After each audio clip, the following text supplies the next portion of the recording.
ఈరోజు మేము 4వ తరగతి చదువుకుంటున్నాము. ముందుగా అందరికీ అంతర్జాతీయ మాతృభాష దినోత్సవ శుభాకాంక్షలు. మేము ఈరోజు మాతృభాష దినోత్సవం సందర్భంగా తెలుగు వర్ణమాలతో గణపతి పాట పాడబోతున్నాము. అమ్మా నాన్నకు భక్తితో మొక్కి ఆనందంతో ఎలుకలు ఎక్కి ఇంట బయట పూజలు పొందగా ఈశ్వరపుత్రుడు వచ్చిండు.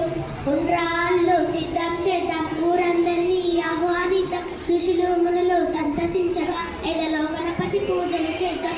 ఏనుగు తలతో వచ్చిండు, ఐశ్వర్యం మనకిచ్చిండు, ఒంటి కాలితో నాట్యం చేస్తూ ఓ గణేశ నారాయణగా ఔరాయంటూ చూడంగా అంబ పార్వతితో వచ్చిండు.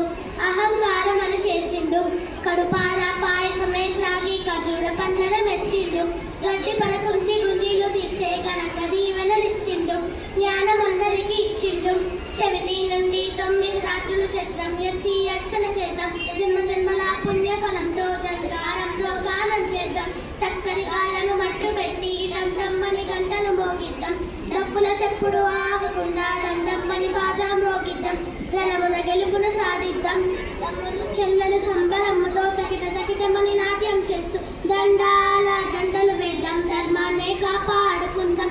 నచ్చి మెచ్చిన గణపయ్య పరుగు పరుగున వచ్చనయ్య, ఫలములు మెండుగా ఇచ్చినయ్య, బండెక్కించి ఊరేగిస్తే భవబంధాలు తొలగినయ్య.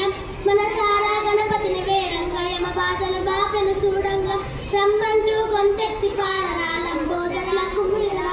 వరుసగా భజనలు చేసి శరణంటూ గణపతి చేరి సకల లోకాలాధిపతుని షణ్ముఖనాథుని సోదరుని హరుడి పుత్రుడు గణపతి గొప్పను క్షమించమంటూ మొక్కుదాం. రైమని సాగనంపుదాం.